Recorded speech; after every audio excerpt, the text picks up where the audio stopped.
এরপর প্রশ্ন হলো, মহিলারা কি স্বামীর বাম পাজরের হাত থেকে সৃষ্টি হয়েছেন? মহিলারা বাম পাজরের হাত থেকে সৃষ্টি হয়েছেন কিনা এই সম্পর্কে আমরা একটা হাদিস জানতে পারি। নবী করিম সাল্লাল্লাহু আলাইহি সাল্লাম বলেছেন, তোমরা নারীদের সাথে বসবাস করার ক্ষেত্রে স্বামী তার স্ত্রীর সাথে বসবাস করার ক্ষেত্রে সুন্দরভাবে বসবাস করবে। তারা ভুলটুল কিছু করলে নবী সাল্লাল্লাহু আলাইহি সাল্লাম তাদেরকে সংশোধন করার জন্য বলেছেন, কিন্তু বেশি সংশোধন করার চেষ্টা করা, অনেকে আছে একেবারে বেশি তেড়ামি করে, বেশি সোজা করতে চায়। নবী সাল্লাল্লাহু আলাইহি সাল্লাম তাদের সম্পর্কে বলেছেন, বেশি সোজা করতে চাইলে ভেঙে যাবে তারা, কারণ ফাইন্নাহুন্না খুলিকনা মিনাদ দিরআইল আইসারি, কারণ পুরুষের বাম পাজরের হাড্ডি থেকে তাদেরকে তৈরি করা হয়েছে যেটা একটু বাঁকা, অতএব খুব বেশি সোজা করতে গেলে এটা ভেঙে যাবে, সীমা লঙ্ঘন করা যাবে না।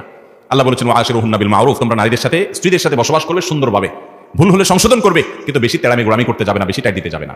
এই হাদিস থেকে স্পষ্টত বোঝা যায় যে মেয়েরা বাম পাজরের হাত থেকে তৈরি হয়েছে, কিন্তু এর মানে কি? অনেকে মনে করেন এর মানে প্রত্যেক স্বামীর বাম পাজরের হাত থেকে তার স্ত্রী তৈরি হয়েছে। এটা ভুল কথা, এটা সঠিক না। কারণ প্রথমত অনেক মহিলা আছে যাদের বিয়েই হয় নাই, তাহলে সে কোত্থেকে তৈরি হয়েছে? হতে পারে কি পারে না? অনেক মেয়ে আছে বিয়ে হয় না, দুনিয়া থেকে চলে গেছে, তাহলে মহিলা তৈরি হলো কোত্থেকে?